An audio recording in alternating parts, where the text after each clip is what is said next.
یہ سفیر ہے یہ بدر منیر ہے یہ روشن دماغ ہے یہ روشن ضمیر ہے یہ ان کی وفائیں پیاری ان کی ادائیں پیاری ان کی صدائیں پیاری ان کی دعائیں پیاری. الحمدللہ وکفا وسلام علی عبادہ الذین اصطفی اما بعد. سالک جب اسباق کرتا ہے محنت کرتا ہے تو اس کا دل چاہتا ہے کہ میرے اوپر راز کھلیں، اسرار کھلیں، مجھے ایسا کشف حاصل ہو کہ پتہ چلے کہ مادے سے پار کیا ہے، چاہے وہ کشف سماعی ہو یا بصری ہو. تو یہ تمنا دل میں پیدا ہو جاتی ہے. مشائخ نے لکھا ہے کہ جو کچھ غیب کے پردوں میں ہے اس کو دیکھنے کی تمنا ہونا اس سے بہتر ہے کہ انسان کی نظر اپنے عیوب کے اوپر پڑے. اپنے عیوب کے اوپر نظر پڑنا زیادہ بہتر ہے بنسبت اس کے کہ نظر غیب کے پردوں کے پیچھے جو کچھ ہے اس کے اوپر پڑے. اور ہم لوگ اس چیز کو اہمیت کم دیتے ہیں. عام طور پر دیکھا گیا ہے کہ انسان کی آنکھیں کھلی رہتی ہیں، گردن تنی ہوتی ہے اور نگاہیں دوسروں کے چہروں پر پڑتی ہیں کہ ان کے اندر کیا عیب ہے. کاش یہ گردن جھک جاتی، یہ نگاہیں اپنے سینے پہ پڑتی کہ میرے اندر کیا عیب چھپے ہوئے ہیں. ہمارے مشائخ نے لکھا ہے جب اللہ تعالیٰ کسی بندے سے خوش ہوتے ہیں تو اس کی نظر میں اس کے عیوب کو واضح فرما دیتے ہیں. جب اللہ تعالیٰ کسی بندے سے خوش ہوتے ہیں تو اس بندے کے عیوب کو اس کی نظر میں واضح فرما دیتے ہیں. یہ اللہ کا احسان ہوتا ہے. اس کا فائدہ کیا ہوتا ہے کہ بندے کو اصلاح کی توفیق نصیب ہو جاتی ہے. دیکھیں، آپ اگر آئینے کے سامنے کھڑے ہوں اور دیکھیں کہ چہرے کے اوپر کہیں سیاہی لگی ہوئی ہے تو آپ خوش ہوتے ہیں یا ناراض ہوتے ہیں؟ خوش ہوتے ہیں کہ چلو میں چہرہ دھو لوں گا اور یہ سیاہی ختم ہو جائے گی. اگر مجھے پتہ نہ چلتا تو لوگ مجھے اسی سیاہی کے ساتھ دیکھتے. اسی طرح اگر ہمیں اپنے عیوب کا پتہ چل جائے تو ہمارے لیے اس میں اصلاح کی گنجائش نکل آتی ہے. تو بندے کو خوش ہونا چاہیے اگر اس پر اس کے عیب کھل جائیں. ہم میں سے کوئی بھی ایسا نہیں جو عیب سے خالی ہو. انسان ہے، ہم ضعیف البنیان ہیں، ہماری بنیاد ہی کمزور ہے. تو خطائیں تو ہیں ہمارے اندر، گناہ تو ہیں ہمارے اندر. ہاں، یہ الگ بات ہے کہ نظر آتے ہیں یا نہیں آتے. اللہ تعالیٰ جب کسی بندے سے خفا ہوتے ہیں اس کی نگاہوں پہ ایسا پردہ ڈال دیتے ہیں اسے اپنے اندر عیب ہی نظر نہیں آتا. ہمیں ایک مرتبہ اس کا تجربہ ہوا. ایک انجینئر صاحب تھے جس کی زندگی بہت عامیانہ تھی. چہرے پہ سنت بھی نہیں تھی، فرض نمازوں کی کوئی ترتیب نہیں تھی، فلمیں دیکھنا، گانے سننا یہ ان کی عادت تھی، اور زبانی بات چیت میں بھی گالی بول دینا، کہہ دینا کوئی مسئلہ نہیں تھا ان کو. اب ایک عام سی زندگی تھی ان کی. ایک مرتبہ کسی موقع پہ ہم اکٹھے ہوئے تو 10-15 منٹ تھے، ہم کسی چیز کے انتظار میں تھے. میں نے موقع کو غنیمت سمجھ کے یوسف علیہ السلام کی سنت کو زندہ کیا. حضرت یوسف علیہ السلام نے بھی ایسے کیا تھا کہ ان کے جیل کے ساتھیوں نے ان سے کوئی خواب کی تعبیر پوچھی تھی. انہوں نے کہا تھا اچھا بھائی جتنی دیر میں کھانا آتا ہے نا میں تم سے ایک بات کر لیتا ہوں. اور انہوں نے اللہ کی وحدانیت کی بات کر دی تھی. تو اس کے لیے ٹائم نکالنا پڑتا ہے، ڈھونڈنا پڑتا ہے. دل میں درد ہو تو اللہ آسانی سے موقع دے دیتے ہیں. بہرحال کچھ ٹائم مل گیا. میں نے ان کے سامنے گناہوں سے توبہ کی بات کی. بڑی توجہ سے انہوں نے بات سنی. پھر بات سننے کے بعد مجھے کہنے لگے جی کہ آپ کی بات بڑی مؤثر تھی، میرے دل پہ بڑا اثر ہوا. واقعی ہمیں گناہوں سے توبہ کرنی چاہیے، لیکن سچی بات تو یہ ہے کہ اپنے ارادے سے تو کبھی گناہ کیا نہیں. ان کی زبان سے جب میں نے یہ لفظ سنا نا کہ سچی بات تو یہ ہے اپنے ارادے سے کبھی گناہ کیا نہیں، تو میری حالت ایسی ہوئی جیسے پاؤں کے نیچے کی زمین نکل گئی ہو. یا اللہ، ایسی زندگی کہ فرض نمازیں نہیں ہیں، پردے کا احساس نہیں ہے، میوزک، سگریٹ، ہر چیز وہ بری چیز، اور پھر اس پر کہنا کہ اپنے ارادے سے تو گناہ کبھی کیا نہیں. ہاں اگر کوئی بلا ارادہ کے گناہ ہو گیا ہو تو اللہ معاف کر دے. تو مجھے اس دن محسوس ہوا کہ واقعی اللہ تعالیٰ ایسی آنکھوں پہ پٹی باندھ دیتے ہیں کہ اپنی غلطی تو نظر ہی نہیں آتی، پتہ نہیں چلتا کہ میں کون سے گناہ کر رہا ہوں. اور جس بندے کو اللہ تعالیٰ اس کے گناہوں سے خبردار کر دیں وہ بندہ خوش نصیب ہے کہ اللہ تعالیٰ چاہتے ہیں کہ بندے کی اصلاح ہو جائے، یہ بندہ اچھا ہو جائے. اب ہمیں اپنے عیبوں کا پتہ کیسے چلے؟ اس کے 4 طریقے ہیں. حضرت امام ربانی مجدد ثانی رحمۃ اللہ علیہ نے اس کو ایک نام دیا ہے. وہ فرماتے ہیں اس کا نام ہے دید قصور. دید قصور کا معنی اپنے قصور نظر آ جائیں، اپنی غلطیاں نظر آ جائیں، اپنے عیب نظر آ جائیں.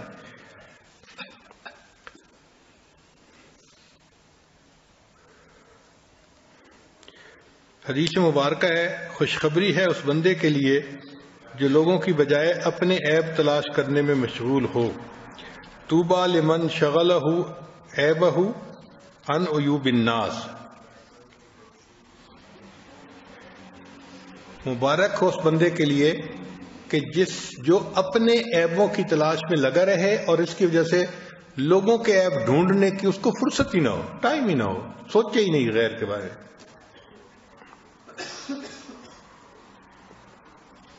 شیطان ہمارا دشمن ہے، وہ ہمارے اعمال کو مزین کر کے پیش کرتا ہے.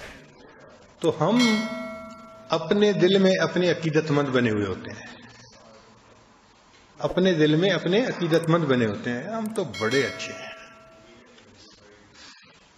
ایک آدمی خواب سنانے لگا کہ جی مجھے خواب میں نبی اسلام کی زیارت نصیب ہوئی، اور وہ فرض نماز نہیں پڑھتا تھا، اور وہ بڑا خوش تھا کہ جی میرا تو کیا مرتبہ کہ مجھے تو خواب میں نبی علیہ السلام کی زیارت نصیب ہوئی. بھئی نبی علیہ السلام کی زیارت نصیب ہونا بہت بڑی نعمت ہے، لیکن کیا پتا کہ صحیح زیارت تھی بھی یا نہیں، کیونکہ جب میں نے اس سے تفصیل پوچھی تو جو لباس تھا وہ عام لباس تھا، جو عام انگریزوں والا لباس ہوتا ہے. ایسا کیسے پاسبل ہے کہ اللہ کے حبیب صلی اللہ علیہ وسلم کی کوئی زیارت کرے اور نبی علیہ الصلوۃ والسلام کے مبارک کپڑے جو ہیں وہ آپ کی سنت مبارکہ کے خلاف ہو؟ کیسے ہو سکتا ہے؟ تو زیارت بھی اس کو ایسی ہوئی، اور اس پر وہ اتنا خوش کہ اس کو احساس ہی نہیں کہ میں تو فرض نماز بھی نہیں پڑھتا. شیطان ایسا بدبخت دشمن ہے، خواب میں کچھ دکھا کے اپنا عقیدت مند بنا دیتا ہے، اور بندہ پھر اپنے آپ کو بڑا سمجھتا ہے. تو دوسروں کی چھوٹی سی غلطی بھی اس کو بڑی نظر آتی ہے، اور اپنے بڑے بڑے جو گناہ ہوتے ہیں اس کا بھی اس کو خیال نہیں ہوتا.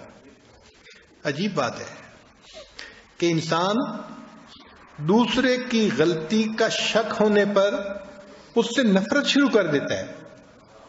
دوسرے کی غلطی کا شک ہونے پر اس سے نفرت شروع کر دیتا ہے، اور اسے اپنے عیبوں کا یقین ہوتا ہے پھر بھی اپنے نفس سے محبت کرتا ہے. یعنی اپنے عیبوں کا تو اس کو یقین ہے نا کہ میں نے کیا کیا حرکتیں کی ہیں، پھر بھی اپنے نفس سے محبت کرتا ہے. اور دوسروں کے بارے میں ایک گمان آتا ہے، شک آ گیا اور دوسرے سے نفس سے شروع کر دیتا ہے.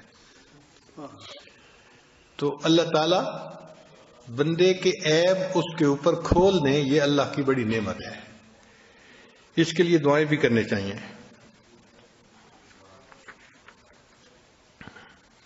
ہمارے مشائخ نے لکھا ہے کہ دوسروں کے عیب نکالنے سے انسان کے اپنے عیب اس سے پوشیدہ ہو جاتے ہیں.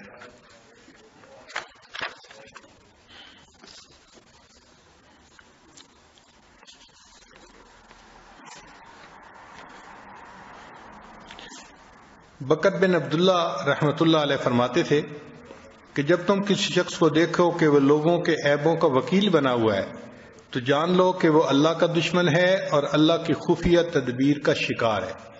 یعنی اللہ تعالیٰ اس کو اس کے مقام سے اب نیچے گرا رہے ہیں، خفیہ تدبیر کا وہ شکار ہے.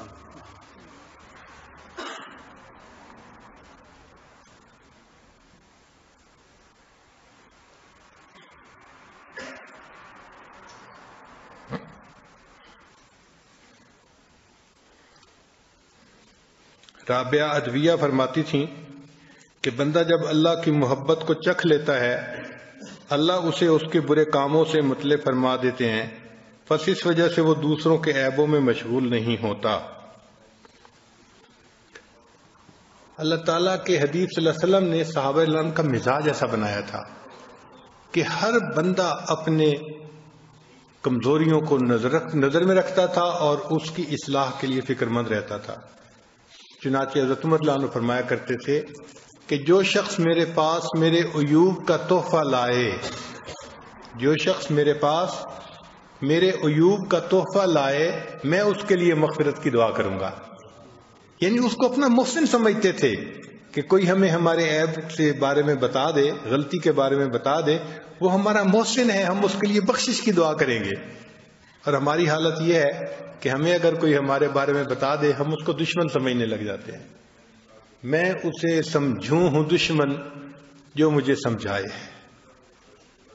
اصلاح کی بات کر کے تو دیکھیں، خامند بیوی کو بتا دے، بیوی خامند کو بتا دے، باپ بیٹے کو بتا دے، بھائی بھائی کو بتا دے، بتانے کی دیر ہوتی ہے آگ لگ جاتی ہے، تم نے یہ بات کی کیوں؟ حالانکہ ہمیں تو احسان مند ہونا چاہیے۔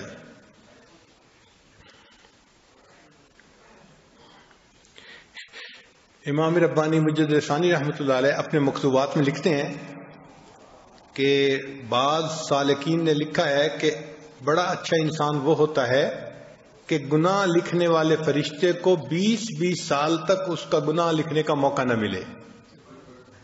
اچھا سالک وہ ہوتا ہے کہ گناہ لکھنے والے فرشتے کو 20 سال تک گناہ لکھنے کا موقع ہی نہ ملے۔ وہ فرماتے ہیں لیکن میری حالت یہ ہے کہ میں یہ بات پاتا ہوں کہ کاتب یمین یعنی نیکی لکھنے والا فرشتہ معلوم نہیں ہوتا کہ اس نے 20 سال کی مدت میں کوئی نیکی میرے اعمال میں درج کی ہوگی یا نہیں کی ہوگی۔ کہ عام سالکین تو یہ کہتے ہیں کہ جی وہ اچھا سالک ہے کہ نیکی لکھنے والے فرشتے کو گناہ لکھنے والے فرشتے کو 20 سال تک گناہ لکھنے کا موقع ہی نہ ملے۔ اور وہ فرماتے ہیں کہ میرا یہ حال ہے کہ مجھے یوں محسوس ہوتا ہے کہ میرے نیکی لکھنے والے فرشتے نے 20 سال میں شاید میرے نام اعمال میں کوئی نیکی لکھی نہ ہو۔ فرماتے ہیں خداوند جل سلطانہ جانتا ہے کہ میں نے یہ بات تصنع اور تکلف کی ساتھ نہیں کہی بلکہ ذوق کے طور پر پاتا ہے کہ کافر فرنگ بھی مجھ سے کئی درجہ بہتر ہے۔ یعنی وہ فرماتے ہیں کہ میرا ذوق ایسا ہے، میری کیفیت ایسی ہے کہ میں کافر فرنگ کو بھی اپنے سے بہتر سمجھتا ہوں۔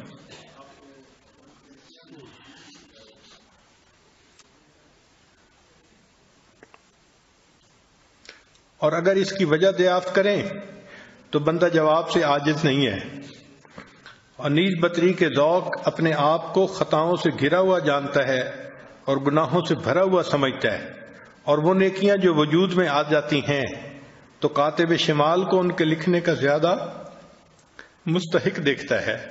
وہ فرماتے ہیں کہ اگر کوئی نیکیاں بھی مجھ سے صادر ہو جاتی ہیں تو میری ان نیکیوں کی کوالٹی ایسی ہے کہ میں سمجھتا ہوں کہ گناہ لکھنے والا فرشتہ اس کو لکھ لے تو زیادہ بہتر ہے۔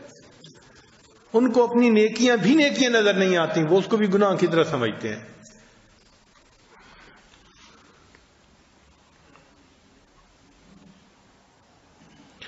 اور دائیں طرف کے اعمال نامے کے اوراق کو خالی اور سفید دیکھتا ہے، اور بائیں طرف کے نامے اعمال کے اوراق کو سیاہی سے بھرا ہوا دیکھتا ہے۔ اس کی رحمت کے علاوہ کوئی امید نہیں اور سوائے مغفرت کے اور کوئی راستہ نہیں۔ فرماتے ہیں اللہم مغفرتک اوسع من ذنوبی ورحمتک ارجا عندی من عملی، یا اللہ تیری بخشش میرے گناہوں سے زیادہ وسیع ہے اور مجھے اپنے عمل کی نسبت تیری رحمت سے زیادہ امید ہے۔ یہ دعا اس عاجز کے حال کے موافق ہے۔ فرماتے ہیں کہ یہ جو دعا ہے نا یہ میرے حال کے موافق ہے کہ مجھے اللہ کی رحمت پہ زیادہ بھروسہ ہے، اپنے عملوں پہ مجھے کوئی بھروسہ نہیں ہے۔ مشائخ نے لکھا ہے کہ دید قصور حاصل کرنے کے 4 طریقے ہیں۔ پہلا طریقہ کسی شیخ کے ساتھ نسبت جوڑنا اور ان کی صحبت میں رہنا۔ چنانچہ مشائخ اپنی صحبت میں رہنے والے سالکین کو بتاتے رہتے ہیں کیا کرنا ہے کیا نہیں کرنا، روک ٹوک کرتے رہتے ہیں۔ یہ تربیت جو ہے نا، یہ روک ٹوک کے بغیر نہیں ہوتی، اس کے لیے روک ٹوک ضروری ہے۔ اور اس لیے اگر شیخ کسی کی روک ٹوک کریں تو وہ خوش ہو کہ میرے اوپر شیخ کی نظر ہے۔ اگر وہ روک ٹوک نہ کریں تو ان کو کیا، آخر کوئی درد ہوتا ہے، کوئی دکھ ہوتا ہے تو وہ کہتے ہیں نا کہ یہ ایسے ہو تو بہتر ہے۔ تو روک ٹوک جس پر ہو وہ سمجھے کہ میں اپنے شیخ کی نظر میں ہوں، اس پر اللہ کا شکر ادا کرے۔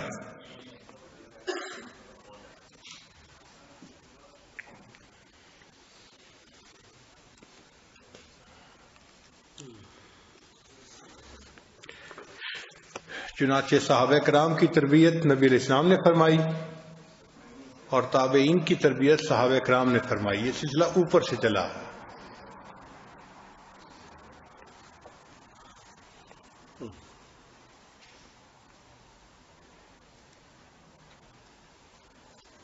فرماتے ہیں کہ مشائخ کے ساتھ روحانی تعلق ہو تو پھر ان کی محبت بھی دل میں ہو۔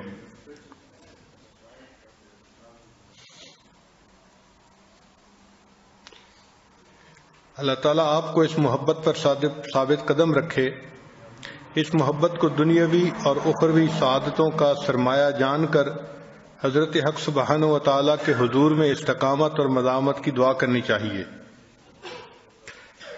فرماتے ہیں کہ جس بندے کے دل میں اللہ والوں کی محبت ہوتی ہے تو اس محبت کی وجہ سے اس کو پھر اعمال کی توفیق بھی ملتی ہے۔ احکام شرعیہ کی بجا آوری کی توفیق اسی محبت کا نتیجہ ہے، اور باطنی جمعیت یعنی اطمینان حاصل کرنے کا ثمرہ بھی یہی محبت ہے۔ آگے عجیب بات لکھتے ہیں، فرماتے ہیں اگر تمام دنیا اور اس کی ظلمتیں اور قدورتیں باطن میں ڈال دیں اور اس محبت کو قائم رکھیں تو کوئی غم نہیں، بلکہ امیدوار رہنا چاہیے۔ یعنی اگر ساری دنیا کی ظلمتیں ہمارے باطن میں ڈال دیں لیکن ہمارے دل میں اللہ والوں سے محبت ہو تو فرماتے ہیں کہ کوئی غم نہیں۔ اور اگر تمام پہاڑوں کے برابر انوار و احوال کو باطن میں ڈال دیں اور اس محبت میں سے بال برابر واپس لے لیں تو سوائے خرابی کے کچھ نہیں جاننا چاہیے۔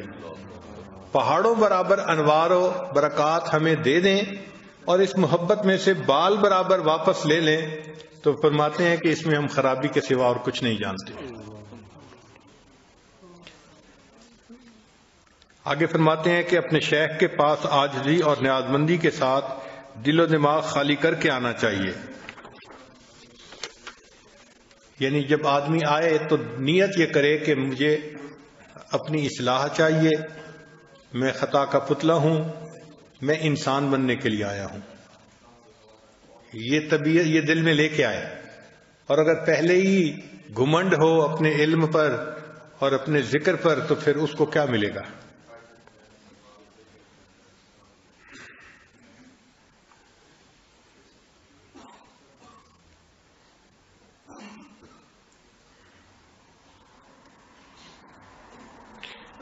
فرماتے ہیں ابتداء میں سالک کے لیے ذکر سے زیادہ مفید رابطہ شیخ ہوتا ہے۔ یعنی شیخ کے ساتھ رابطہ رکھنا ابتداء میں ذکر سے بھی زیادہ مفید ہوتا ہے، کیونکہ ذکر سے فائدے کے لیے کچھ مناسبت ہونی چاہیے، وہ شروع سے تو نہیں ہوتی۔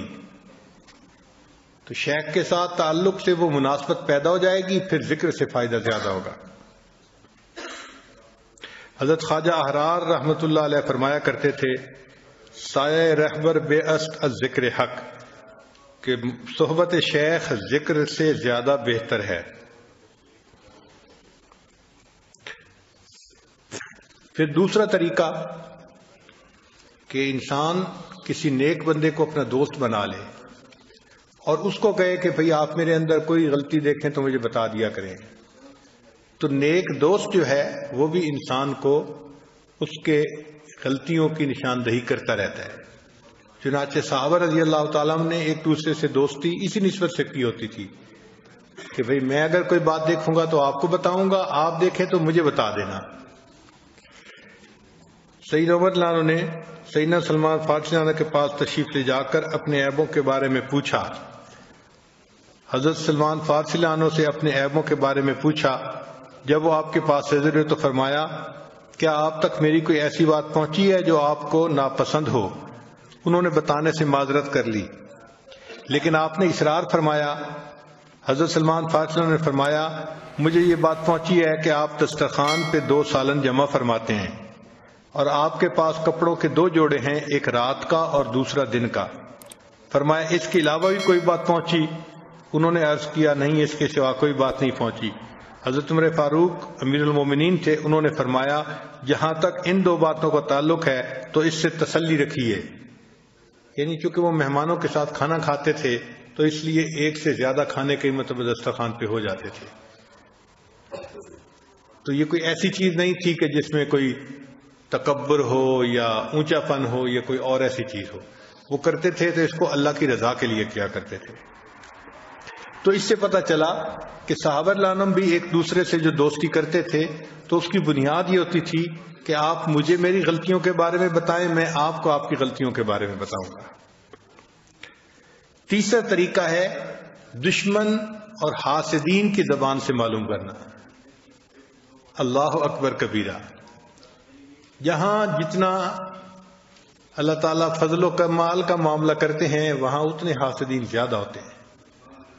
نبی علیہ الصلوۃ والسلام کو اللہ تعالیٰ نے سب سے زیادہ فضل و کمال عطا فرمایا اور ان کے حاسد بھی سب سے زیادہ۔ وَمِن شَرِّ حَاسِدٍ إِذَا حَسَدَ۔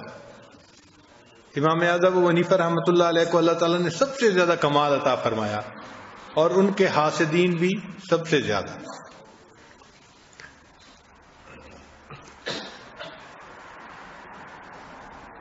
حسد جو ہے نا، یہ انسان کی آنکھوں کو بڑا کر دیتا ہے، تو ہر چیز انسان کو زوم کر کے نظر آتی ہے، چھوٹی چیز بڑی نظر آتی ہے۔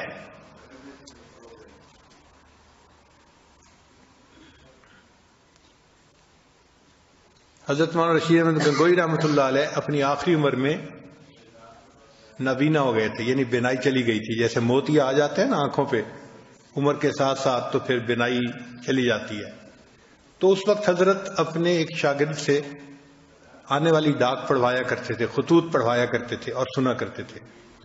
اچھا، ڈاک میں کئی خطوط ہوتے تھے جو مخالفین لکھتے تھے، یہ عقیدے کے مخالفین تھے جن کو عقیدے سے دشمنی تھی، اور وہ بہت الٹی سیدھی زبان استعمال کرتے تھے اور گالیاں بھی لکھتے تھے۔ تو جب ایسے خطوط آتے تو وہ شاگرد پڑھنے سے گھبراتا تھا کہ میں کیسے پڑھوں، اور حضرت اصرار فرماتے تھے کہ نہیں، ضرور پڑھو۔ ایک دن تنگ آ کر اس نے کہا کہ حضرت اس میں کیا پڑھنے والی بات ہے، گالیوں کے سوا اور کیا لکھا ہے، اور آپ مجھے مجبور کرتے ہیں کہ پڑھو۔ تو حضرت نے فرمایا کہ میں اس لیے یہ خطوط سنتا ہوں کہ ممکن ہے ان کو سن کر مجھے اپنی اصلاح کے لیے کوئی بات مل جائے، مجھے اپنی اصلاح کے لیے کوئی بات مل جائے، اس لیے میں ان کو سنتا ہوں۔ تو دشمنوں کی زبانی بات سن کے بھی اپنی اصلاح کا پہلو دیکھنا۔ ہمارے حضرت خواجہ عبد المالک صدیقی رحمۃ اللہ علیہ ہمارے دادا پیر ہیں، اللہ تعالیٰ نے ان کو خوب نوازا تھا، خوب ان کا کام تھا، بہت علماء صلحاء ان کے ساتھ جڑے اور ان کا باطنی فیض بہت پھیلا، اس لیے ان کو امام العلماء والصلحاء کہا جاتا تھا، امام العلماء والصلحاء کہا جاتا تھا۔ اب جب کام اتنا پھیلا تو ان کے بعض بھائی تھے، پیر بھائی، ان کا کام اتنا نہیں پھیلا تھا، تو ان کو یہ بات عجیب لگتی تھی کہ یہ بھی اسی پیر کے خلیفہ ہیں، ہم بھی اسی کے خلیفہ ہیں، ان کی طرف مخلوق جو ہے وہ بھاگی پھر رہی ہے اور ہماری طرف جو ہے وہ چند لوگ آتے ہیں، تو وہ تھوڑا کھنچتے تھے حضرت کی بات پر۔ اب اللہ تعالیٰ نے حضرت کے اوپر فضل فرمایا کہ ان کا رزق بھی خوب وسیع، تحفے طائف بھی خوب ملتے تھے۔ چنانچہ حضرت نے مسجد بنائی خانیوال میں، اور اس مسجد کے لیے چندہ کمی نہیں کیا، لوگوں نے اس کا نام رکھ دیا تھا بے چندہ مسجد. بھئی وہ کس مسجد میں جانا ہے؟ جی بے چندہ مسجد میں جانا ہے. یعنی کبھی چندہ مانگا ہی نہیں تھا تو اس کا نام بے چندہ مسجد پڑ گیا. اتنا توکل تھی، اللہ پہ نظر تھی. تو اللہ تعالیٰ نے فتوحات خوب دی. اب ایک حضرت کا مرید تھا جو کسی شہر میں رہتا تھا، اور اس کی مسجد میں حضرت کے ایک پیر بھائی بھی تھے جو خلیفہ بھی تھے، اور وہ وہاں کام بھی کرتے تھے ذکر اذکار کا. چنانچہ وہ نوجوان حضرت کی خدمت میں آنے کے لیے اس نے ارادہ کر لیا. تو اس نے سوچا کہ چلو میں امام صاحب کو بھی بتا دوں. تو اس نے امام صاحب کو بتایا کہ جی میں حضرت خواجہ صاحب کی خدمت میں حاضری کے لیے جا رہا ہوں. تو امام صاحب نے کہا کہ خواجہ صاحب کو جا کے پیغام دے دینا کہ دنیا اور آخرت دو بہنیں ہیں، ایک نکاح میں آتی ہے تو دوسری حرام ہو جاتی ہے. یہ پیغام دے دینا کہ دنیا اور آخرت دو بہنیں ہیں، جب ایک نکاح میں آ جاتی ہے تو دوسری حرام ہو جاتی ہے. اب وہ تو سادہ سا بندہ تھا، وہ بات کی گہرائی تک نہ پہنچا. چنانچہ وہ آیا، حضرت کو ملا، اور آ کے اس نے کہا کہ حضرت اس طرح میں آیا ہوں، اور ساتھ اس نے ان کے سلام بھی پہنچائے کہ میری ملاقات ہوئی تھی تو انہوں نے سلام بھی پہنچائے تھے. اب یہ حضرات تو نباز ہوتے ہیں نا، تو حضرت نے فوراً محسوس کر لیا کہ یہ بندہ کچھ بات کرنے سے ہیزیٹیٹ کر رہا ہے، کوئی بات کر نہیں پا رہا. تو حضرت نے اسے فرمایا کہ اچھا بھائی انہوں نے اسلام کے علاوہ بھی کوئی بات کہی تھی؟ تو چپ ہو گیا. تو حضرت نے اس کو پھر سختی سے پوچھا کہ بتاؤ جو بات کہی تھی منو ان مجھے ساری بتاؤ. اب جب اس سے پوچھا تو اس کو بتانی پڑی. اس نے کہا جی انہوں نے یہ فرمایا تھا کہ اپنے پیر کو جا کے کہہ دینا کہ دنیا اور آخرت دو بہنیں ہیں، ایک نکاح میں آ جاتی ہے تو دوسری حرام ہو جاتی ہے. اصل میں اشارہ ان کا یہ تھا کہ آپ کے اوپر جو یہ فتوحات ہو چکی ہیں نا رزق کی، تو یہ دنیا سے نکاح ہو گیا ہے اور اب آخرت جو ہے اس کو طلاق ہو گئی. اصل میں تو وہ یہ کہنا چاہتے تھے. حضرت خواجہ صاحب نے جیسے ہی سنا تو خواجہ مالک صدیقی رحمۃ اللہ علیہ نے سر جھکا لیا اور آپ کی آنکھوں سے آنسو جاری ہو گئے، زاروں قطار رونے لگے. اتنا روئے کہ وہ نوجوان یہ سوچنے لگا کاش نہ میں آیا ہوتا، نہ میں نے سلام پہنچائے ہوتے، کہ میری وجہ سے حضرت کا دل دکھی ہوا اور اتنا آپ رو رہے ہیں. تو کافی دیر رونے کے بعد خواجہ عبد المال صدیقی رحمۃ اللہ نے سر اٹھایا اور سر اٹھا کے ٹھنڈی سانس لی اور کہا الحمدللہ ابھی بھی دنیا میں ایسے لوگ موجود ہیں جنہیں ہماری اصلاح کی فکر لگی ہوئی ہے.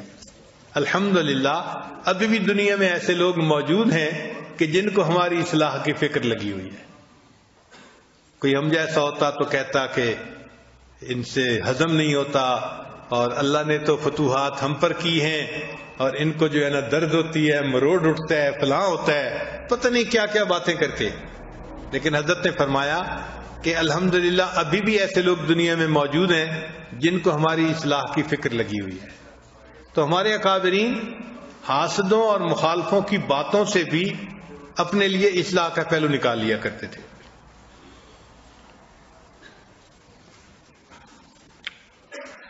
اور چوتھا طریقہ جو ہے اپنے عیبوں کو ڈھونڈنے کا، وہ ہے محاسبہ، کہ انسان تھوڑی دیر اپنے دل پہ نظر ڈالے اور اپنا محاسبہ خود کرے.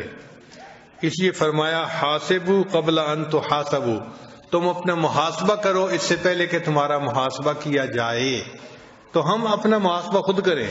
یہ پکی بات ہے کہ انسان کو اپنی اوقات کا پتہ ہوتا ہے.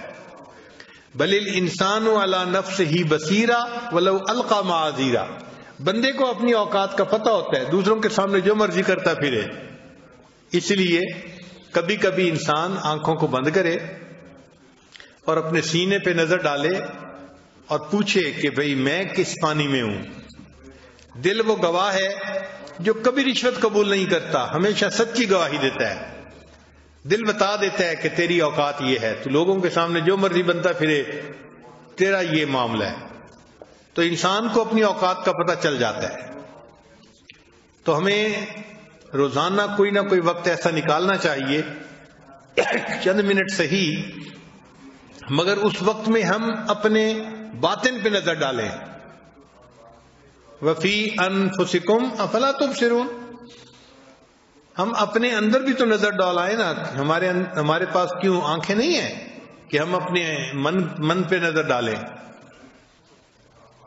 اس سے انسان کو اپنے عیبوں کا پتہ چلتا ہے اور اس کی اصلاح ہوتی ہے. بہادر شاہ ظفر کا ایک شاہانہ شعر ہے، فرماتے ہیں نہ تھی اپنی برائیوں کی جو خبر، رہے دیکھتے اوروں کے عیب و ہنر. نہ تھی اپنی برائیوں کی جو خبر، رہے دیکھتے اوروں کے عیب و ہنر. پڑی اپنی برائیوں پہ جو نظر، تو نگاہ میں کوئی برا نہ رہا. جب اپنی برائیوں پہ نظر پڑتی ہے پھر سب اچھے نظر آتے ہیں، کوئی برا نظر نہیں آتا.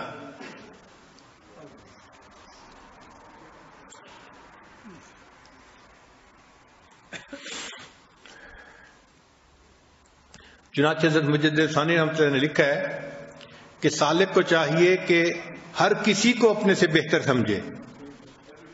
اگر کوئی عمر میں چھوٹا ہے تو اس کو بھی اپنے سے بہتر سمجھے. یہ سوچے کہ اس کی تو عمر ہی چھوٹی ہے، اس نے تو ابھی وہ گناہ کیے ہی نہیں، اس کو تو موقع ہی نہیں ملا جو گناہ میں کر چکا ہوں، لہذا یہ چھوٹی عمر والا مجھ سے بہتر ہے، اس کے گناہ تھوڑے ہیں. اور کوئی بڑی عمر کا بندہ ملے تو سوچے کہ نہیں، میری تو زندگی اتنی نہیں جتنی زندگی اس کو نیکیوں کے لیے ملی، اس کی نیکیاں مجھ سے زیادہ ہیں، اس لیے یہ مجھ سے بہتر ہے. تو عمر میں چھوٹا ہو تو وہ بھی مجھ سے بہتر، عمر میں بڑا ہو تو وہ بھی مجھ سے بہتر. حتیٰ کہ نیک کو بھی اپنے سے بہتر سمجھے اور برے کو بھی اپنے سے بہتر سمجھے. اب یہاں نفس کے لیے ہضم کرنا ذرا مشکل ہوتا ہے کہ جی برے کو اپنے سے بہتر کیسے سمجھے، اس لیے کہ اب برا ہے نا، ہو سکتا ہے اگر وہ سچی توبہ کر لے تو اللہ اس کے سب گناہوں کو اس کی نیکیوں میں تبدیل فرما دیں گے، تو اس کی نیکیاں ہم سے زیادہ ہو جائیں گی. حدیث مبارک ہے خیارکم فی الجاہلیت خیارکم فی الاسلام اذا فقہوا، کہ جو جاہلیت میں تم سے آگے تھے جب ان کے اندر دین آ جائے اور وہ اسلام پر آ جائیں تو وہ نیکی میں بھی تم سے آگے بڑھ جائیں گے. تو یہ بندہ اگرچہ ابھی گناہگار ہے لیکن ذرا اس نے توبہ کی تو اس کے تو ساری نیکیاں ہو جائیں گی. تو بھائی نیک بھی مجھ سے اچھے، بد بھی مجھ سے اچھے، بڑے بھی مجھ سے اچھے، چھوٹے بھی مجھ سے اچھے، ہر کوئی مجھ سے اچھا. اپنے آپ کو یہ سمجھانا چاہیے. حضرت عبداللہ تھانوی رحمۃ اللہ نے لکھا ہے کہ مومن کو حالن اپنے سے افضل سمجھے اور کافر کو معالن اپنے سے افضل سمجھے.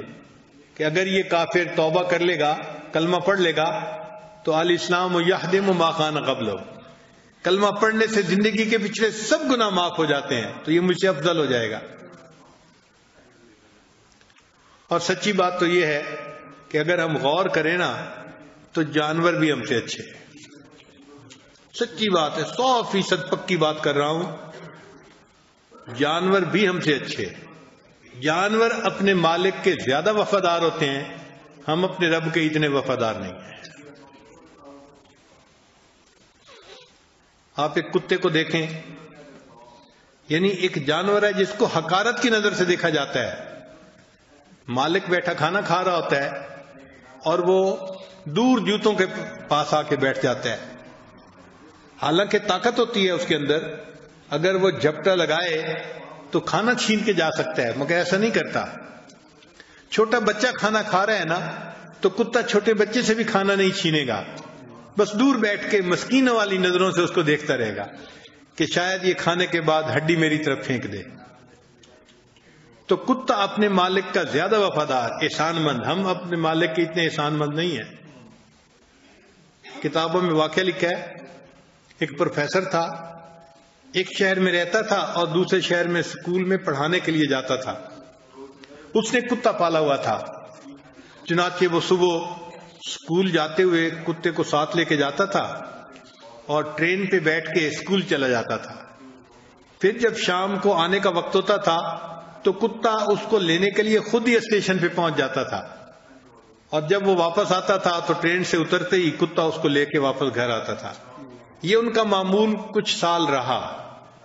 اللہ کی شان، ایک دن کیا ہوا کہ یہ پروفیسر دوسرے شہر گیا، راستے میں ایکسیڈنٹ ہو گیا اور پروفیسر کی وفات ہو گئی۔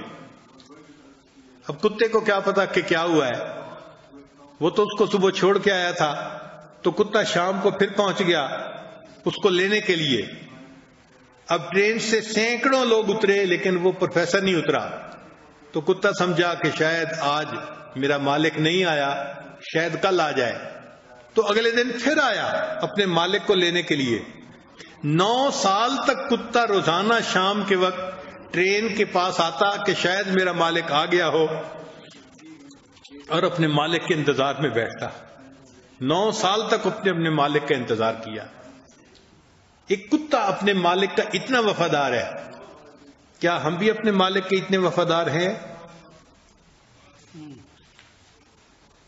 اللہ تعالی ہمیں طرح طرح کی نعمتیں کھلاتا ہے، پانی ملے ٹھنڈا نہ ہو اس پہ شکوا کہ جی ٹھنڈا نہیں ہے پانی، پانی تو اللہ نے دیا ہے نا، نہیں جی ٹھنڈا نہیں ہے۔ اللہ اکبر کبیرہ۔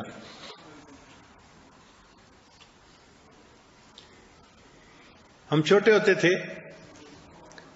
تو اس زمانے میں ہمیں یہ گھوڑا جو ہوتا ہے نا، تانگا، اس پہ سفر کرنا اچھا لگتا تھا کیونکہ ایک نئی چیز تھی، تو ہم انتظار میں ہوتے تھے کہ کئی مرتبہ ہمیں تانگے پہ سفر کرنے کا موقع ملے، بیٹھنے کا موقع ملے۔ حالانکہ رکشے چلتے تھے، آٹو رکشے چلتے تھے اور وہ شہر سے اسٹیشن تک لے جاتے تھے، مگر ساتھ ساتھ تانگے بھی چلتے تھے، تو کبھی ہمیں اگر ٹرین پر جانے کا موقع ملتا تو ہم پریفر کرتے تھے کہ تانگے پہ بیٹھے۔ تو گھوڑے کا تانگے کو کھینچنا، بھاگنا، یہ ہمیں اچھا لگتا تھا۔ تو اس زمانے میں ہم نے دیکھا کہ جو گھوڑا تانگے کے اندر باندھا جاتا ہے وہ اپنے مالک کی خاطر سارا دن بھاگتا ہے، تھک جاتا ہے۔ ایک تھکا ہوا گھوڑا پسینے میں شرابور کھڑا تھا، اور تھوڑی دیر میں سواری آ گئی، بھائی میں نے ٹرین پہ جانا ہے اور ٹائم کم ہے، آپ مجھے ذرا جلدی اسٹیشن پہ پہنچا دیں، میں آپ کو 5 روپے زیادہ دوں گا۔ تو مالک نے اس کو جو دانا ڈالا تھا نا، وہ اس کے سامنے سے اس نے بالٹی اٹھا لی۔ گھوڑا اپنے مالک کو یہ نہیں کہہ سکتا جناب سارا دن کام کر کر کے میں تھکا ہوا ہوں اور ابھی آپ نے مجھے تھوڑی دیر کے لیے کھانا دیا اور کھانا میرے سامنے سے اٹھا رہے ہیں، مجھے کھانے کے لیے بھی وقت نہیں دیتے۔ اللہ نے اس کی زبان ہی بند کر دی کہ تم اپنے مالک پہ اعتراض کر ہی نہیں سکتے۔ اللہ کو پتا تھا نا کہ ان کے مالک انسان ہیں اور انسانوں کے اندر تو کمی کوتاہی ہوگی، اگر زبان دے دیتا جانوروں کو تو پھر وہ ہر وقت بحث ہی کرتے رہتے اپنے مالکوں سے۔ اللہ نے اس کی زبان ہی بند کر دی جانوروں کی کہ اپنے مالک کے سامنے بات ہی نہ کر سکیں۔ خیر جب اس نے دانا ہٹا لیا تو گھوڑا پھر بھاگنے کے لیے تیار، سواریاں بیٹھ گئیں، قدرتاً ہم بھی وہیں تھے تو ہم بھی اسے تانگے میں بیٹھ گئے۔ اب گھوڑے نے بھاگنا شروع کیا اور وہ مناسب تیز رفتاری کے ساتھ بھاگ رہا تھا۔ بھاگنے کے دوران اس گھوڑے کو لیڈ کرنے کی ضرورت پیش آئی، تو وہ کھڑا نہیں ہو سکتا تھا، بھاگ بھی رہا ہے لیڈ بھی کر رہا ہے۔ تو میں بڑا حیران ہوا کہ دیکھیں یہ تو اس کی ضرورت ہے نا گھوڑے کی، لیکن اس کو مالک اتنی بھی فرصت نہیں دے رہا کہ وہ اپنی ضرورت کو پورا کر سکے، بھاگ بھی رہا ہے لیڈ بھی ڈال رہا ہے نیچے۔ اچھا تھوڑی دیر کے بعد سواری نے کہنا شروع کر دیا ٹائم کم رہ گیا جی، ذرا گھوڑے کو جلدی بھگاؤ۔ تو مالک نے اس کو پھر ہنٹر لگانا شروع کر دیا۔ اب گھوڑا یہ نہیں کہہ سکتا کہ میں سارا دن بھاگتا رہا ہوں، تھکا ہوا ہوں، آپ نے مجھے دانا بھی نہیں کھانے دیا، اور اگر اس کی ٹرین لیٹ ہو رہی ہے، ٹرین سے یہ لیٹ ہو رہا ہے تو اس کا قصور ہے، یہ کیوں دیر سے آیا، میں تو بھاگ رہا ہوں نا۔ بھاگتے گھوڑے کو ہنٹر لگ رہے ہیں اور وہ پھر مزید بھاگنے کی کوشش کر رہا ہے، ہنٹر بھی کھا رہا ہے۔ بالآخر جب اسٹیشن پہ پہنچے تو وہ سواری جو تھی وہ تو تھوڑا سا سامان تھا، تانگے سے نیچے اترا اور بھاگا ٹرین چلی نہ جائے۔ ہماری ٹرین اس کے کوئی آدھے گھنٹے بعد تھی۔ ہم تھوڑی دیر کے بعد ٹانگے میں سے اترے. میں نے دیکھا کہ وہ گھوڑا اتنا پیاسا تھا، چونکہ دانا کھا رہا تھا نا تو پانی کی ضرورت تو پڑتی ہے، اور مالک نے اس کو پانی دینے کے بجائے الٹا اور بھگایا. اس کو بڑی شدت کی پیاس لگی ہوئی تھی. تو جہاں وہ گھوڑا روکا تھا اس کے قریب ایک گندی نالی تھی. نالی ہوتی ہے نا، گندا پانی جس میں جاتا ہے. اب وہ گھوڑا اتنا پیاسا تھا کہ بے اختیار اس نے گندی نالی کا پانی پینا شروع کر دیا. جب گندی نالی کا پانی پینا شروع کر دیا تو مالک نے پھر اس کو دیکھا، اس کو خیال آیا، کہنے لگا اوہو میں نے تو اس کو پانی بھی نہیں دیا، میں اس کے لیے پانی لے کے آتا ہوں. اب وہ گھوڑا اپنے مالک کو یہ نہیں کہہ سکتا کہ جناب آپ کے لیے تو مشروبات ہوتے ہیں، محنت میں کرتا ہوں، اور جب میرے کھانے کا وقت آیا تو آپ نے کھانا بھی سامنے سے اٹھا لیا، اور پانی پینے کا وقت آیا تو پانی بھی نہیں دیا، میں تو گندی نالی کا پانی پی رہا ہوں. کوئی اعتراض نہیں کر سکتا. خیر اسی حال میں اس گھوڑے کو لے کے اس کا مالک گھر آتا ہے. اب سردیوں کی لمبی رات ہے. اس نے گھوڑے کو باندھا اور پھر سوچا کہ میں اس کو تھوڑی دیر کے بعد کمرے کے اندر باندھ دوں گا، ابھی تو کچھ دن باقی ہے. لو مالک تو گھر گیا، بیوی ہے، بچے ہیں، لحاف ہے، گرم جو ہے وہ کھانا ہے. تو یہ ایسا مصروف ہوا وہاں پہ کھانے پینے میں کہ یہ وہیں پہ سو گیا، اور اس کو یاد ہی نہیں کہ میں نے گھوڑے کو اندر کمرے میں باندھنا تھا اور میں نے نہیں باندھا. اب سردیوں کی لمبی رات، ٹھنڈی ہوا کے تھپیڑے لگ رہے ہیں اور وہ گھوڑا باہر کھڑا ہے. اپنے مالک کو نہیں کہہ سکتا کہ جناب آپ تو رضائی کے مزے لے رہے ہیں، تو میں نے بھی تو رات گزارنی تھی، مجھے کمرے میں ہی باندھ دیتے. وہ ساری رات کھڑا رہتا ہے، نیند بھی نہیں آتی، پریشان بھی ہوتا ہے. صبح کے وقت جب اس کا مالک آتا ہے تو دیکھ کے کہتے ہیں اوہ مجھے رات یاد نہیں رہا اس کو باندھنا. اتنا کہہ کے پھر اس کو گھوڑے کو ٹانگے کے اندر باندھتا ہے اگلے دن کے لیے. اب وہ گھوڑا اس کو میڈیکل لیو نہیں اپلائی کر سکتا کہ جناب آپ نے مجھے ساری رات سونے نہیں دیا اور مجھے تو رات نیند نہیں آئی اور میں تو تھکا ہوا ہوں، میری تھکن نہیں اتری، میں فریش نہیں ہوا، میں تو ابھی بھی ایگزاسٹڈ ہوں، آج میں سک لیو پہ ہوں. اس کی سک لیو نہیں ہوتی. مالک نے اس کو ٹانگے میں باندھ دیا اور اس کو لے کے بھگایا. اب اس گھوڑے کو بھاگنا ہے. آپ سوچیں وہ گھوڑا اپنے مالک کا کتنا فرما بردار ہے. کوئی اعتراض نہیں، کوئی بات نہیں. وہ گھوڑا جیسا بھی تھا پھر بھاگنے لگ جاتا ہے اور پھر سارا دن اس کے ساتھ کام کرتا ہے. تو گھوڑا اپنے مالک کا زیادہ وفادار، ہم اپنے پروردگار کے اتنے وفادار نہیں ہیں، ہم اس کے فرما بردار اتنے نہیں ہیں. ڈاکٹر کے کہنے پر چربی کھانا چھوڑ دیتے ہیں، چینی کھانا چھوڑ دیتے ہیں، چاول کھانا چھوڑ دیتے ہیں، لیکن اللہ تعالیٰ کے کہنے پہ گناہ کرنا نہیں چھوڑتے. بکری چر رہی ہو نا کسی کے کھیت میں اور اس کا مالک اس کو آواز لگائے، ایک آواز پہ بکری چرنا چھوڑ دیتی ہے، تو ہم سے تو بکری اچھی کہ جس نے مالک کی ایک آواز پہ چرنا چھوڑ دیا. اور ہم اپنے پروردگار کے حکم فرمانے پر بھی گناہوں کو نہیں چھوڑتے. ہم کہاں سے اللہ کے فرما بردار آ گئے؟ جانور اپنے مالک کے زیادہ وفادار ہوتے ہیں. تو اگر ہم اپنا محاسبہ کریں گے نا تو ہمارا دل کہے گا کہ واقعی ہم سے تو جانور بھی بہتر ہیں، ہم تو ایسے انسان ہیں کہ جو جانوروں سے بھی بدتر ہے. اللہ کی دی ہوئی نعمتیں کھاتے ہیں اور پھر اللہ کا فرض ادا کرنے میں سستی کرتے ہیں.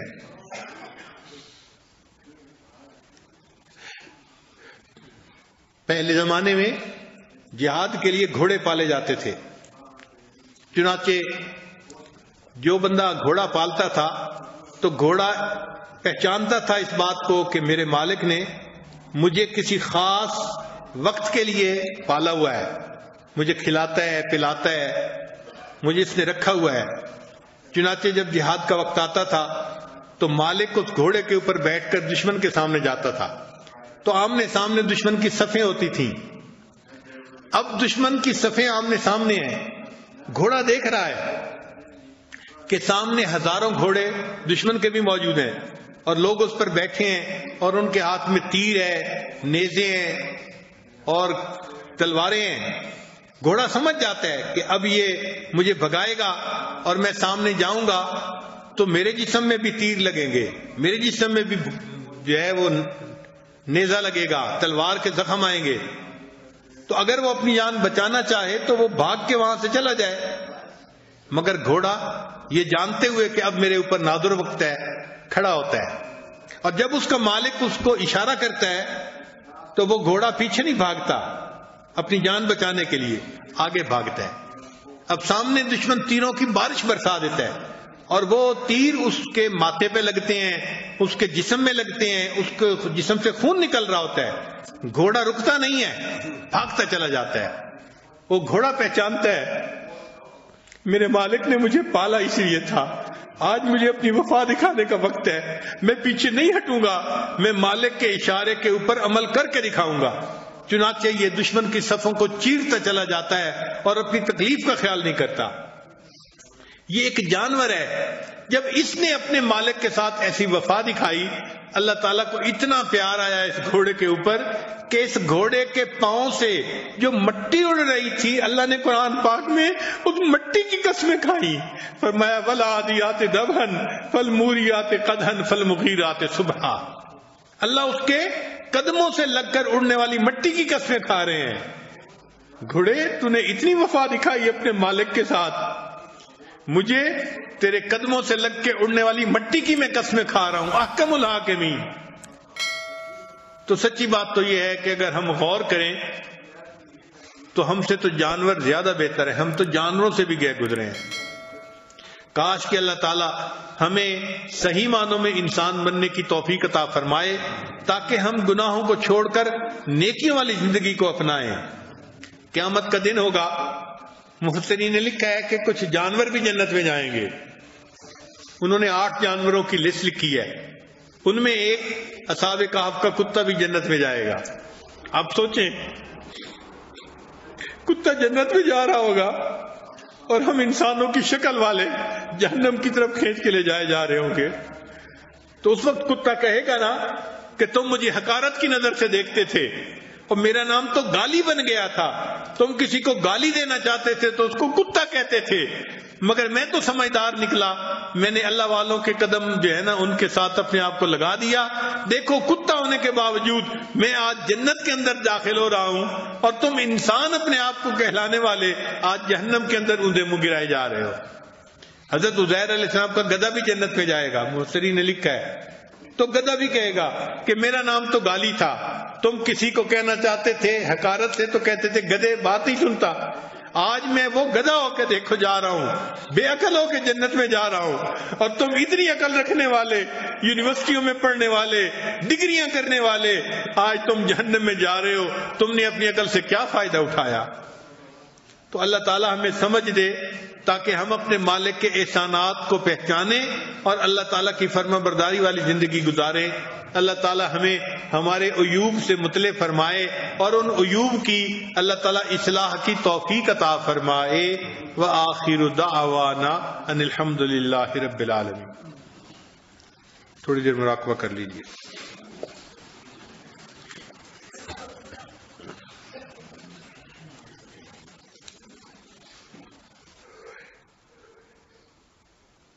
لا الہ الا اللہ محمد رسول اللہ۔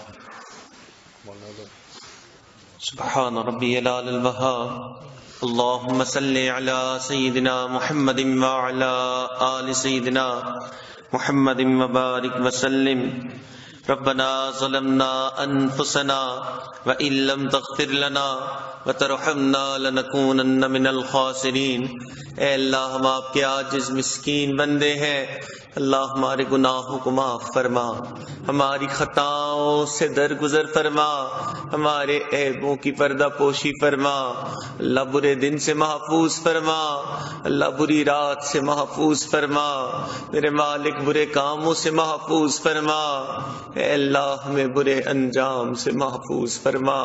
اے اللہ، یہ رمضان المبارک کی طاق راتیں شروع ہو گئی ہیں، میرے مالک ان طاق راتوں کو ہمارے لیے مغفرت مغفرت کا ذریعہ بنا، اے اللہ ان تاخراتوں کو ہمارے لیے اپنے قرب کا ذریعہ بنا، میرے مالک اپنی رحمت کا معاملہ فرما، اللہ اپنی رحمت کا معاملہ فرما، اے اللہ اپنے کرم کے فیصلے فرما، اے اللہ ہم آپ کے مبارک ان جگہوں پہ آ گئے ہیں، اے اللہ اس جگہ پہ آنے کو قبول فرما، اے اللہ اس جگہ پہ آنے کو ہمارے لیے مغفرت کا ذریعہ بنا، اے اللہ آپ کے محبوب نے فرمایا گناہوں سے توبہ کرنے والا تو ایسا ہے کہ جیسے اس نے گناہ کیا ہی نہ تھا، میرے مالک ہماری آج کی اس توبہ کو قبول فرما، اللہ آج کی اس توبہ کو قبول فرما، اے اللہ آپ کے محبوب نے فرمایا روزہ دار جب دعاؤں کے لیے ہاتھ اٹھاتا ہے فرشتوں کی جماعتیں اس پہ آمین کہہ رہی ہوتی ہیں،